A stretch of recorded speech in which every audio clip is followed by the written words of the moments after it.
आदाब नाजरीन, मैं हूं आपका मेज़बान रहीम अहमद खान और आप इस वक्त मुलाहिजा फरमा रहे हैं तस्नीम टीवी। तहे दिल से आपका इस्तकबाल करता हूं। नजर डालते हैं दिन भर की तमाम अहम और बड़ी खबरों पर। राजस्थान पुलिस होली, शब बारात और जुम्मे की नमाज को लेकर काफ़ी महतात नज़र आ रही है, क्योंकि ये तमाम प्रोग्राम एक ही दिन मुनक्किद होने हैं। रियासत के आला अफसरान मीटिंग करते हुए नज़र आ रहे हैं। साथ ही उनकी तरफ से ये अपील की जा रही है कि कुछ समाजी दुश्मन अनासिर उसको ख़राब ना करें। जयपुर का माहौल हिंदू मुस्लिम मजहब के बड़े त्योहारों पर एक साथ जमा है, इसलिए आप लोगों को राजस्थान पुलिस का साथ देना पड़ेगा। डीसीपी नॉर्थ परिश देशमुख का कहना है कि आने वाले होली, शब बारात और जुम्मा की नमाज के लिए हमारी तरफ से खुसूसी इंतजामात किए जा चुके हैं, जिसके बारे में मुख्तलिफ इलाकों के लोगों को इसके बारे में आगाह किया जा रहा है।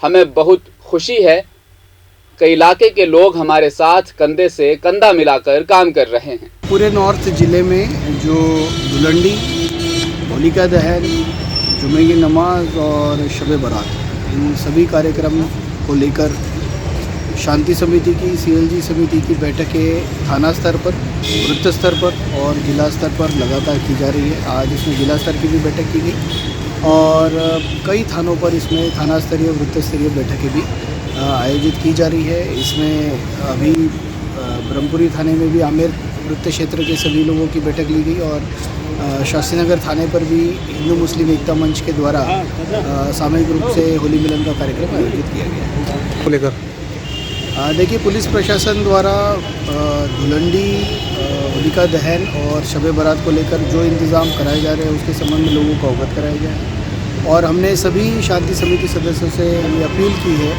और सभी पुलिस मित्रों से भी अपील की है कि इस दिन अपने अपने इलाके में निकलकर अपनी जिम्मेदारी संभालें।